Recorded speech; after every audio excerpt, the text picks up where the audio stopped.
చెప్పేసి మూర్ఛ రోగం లాగా వస్తుంది.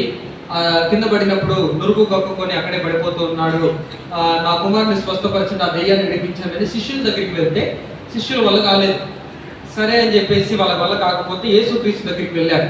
యేసుక్రీస్తు దగ్గరికి వెళ్తే యేసుక్రీస్తు స్వస్థపరచడానికి ముందు లేదా ఆ దెయ్యాన్ని వెళ్ళగొట్టడానికి ముందు ఆయన అన్న మాట ఏంటిదంటే ప్రశ్నించాడు, ఎంతకాలం నుంచి ఉంటుంది అని అంటే వెళ్ళిపోమని ఆజ్ఞాపిస్తే అది వెళ్ళలేదు, కింద పడి మళ్ళా అలాగే కొట్టుకున్నాడు. ఎంతకాలం నుంచి అంటే బాల్యం నుండి అని చెప్పుకుంటూ వచ్చాడు.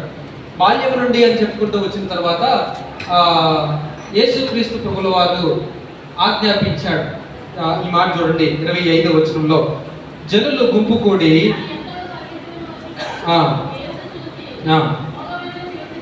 మూగమైన చెవిటి దెయ్యమా వానిని వదిలిపొమ్ము, ఇక వానిలో ప్రవేశింపవద్దని నీకు ఆజ్ఞాపించుచున్నానని చెప్పి ఆ అపవిత్రాత్మను గద్దించును. అప్పుడు అది కేక వేసి వానినెంతో విలవిలలాడించి వదిలిపోయేను. ఏమైపోయాను? వదిలిపోయాను. విలవిలలాడించిందనే మాట చూడండి ఇక్కడ. ఎవరిని? వానిని అన్నాడు. అంటే ఆ దెయ్యం పట్టిన వాడిని కదా. ఆ దెయ్యము పట్టిన వాడిని విలవిలలాడించింది అంటే వాడు ఎంత నరక యాతన అనుభవించుంటాడు కదా. ఎంత నరక యాతన అనుభవించుంటాడు అంటే మనిషిలో ఉన్నటువంటి ఆ శ్రమను బయటికి తీసుకొని రావాలి అంటే మనిషి ఏమవ్వాలి?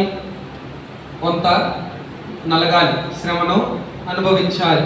ఈ శ్రమను అనుభవించేటప్పుడు దేవుని కృప నీకు తోడుగా ఉంటే చాలు. ఆ మాట పోలే అంటున్నాడు కదా, ఆయన కృప నాకు తోడుగా ఉంది కనుక నాకే ఇబ్బంది లేదు అనే మాట మాట్లాడుతూ ఉన్నాడు. అయితే దేవుడు ఇక్కడ ఏమంటున్నాడంటే ఉపవాసము వలననే ఈ దెయ్యము వాడిని విడిచిపోయింది.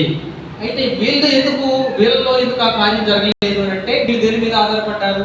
ఉపవాస ప్రార్థన మీద ఆధారపడ్డారా అంటే లేదు. మరి ఏంటిదో చూద్దాం. ఇదే మార్కు సువార్త 6వ అధ్యాయంలో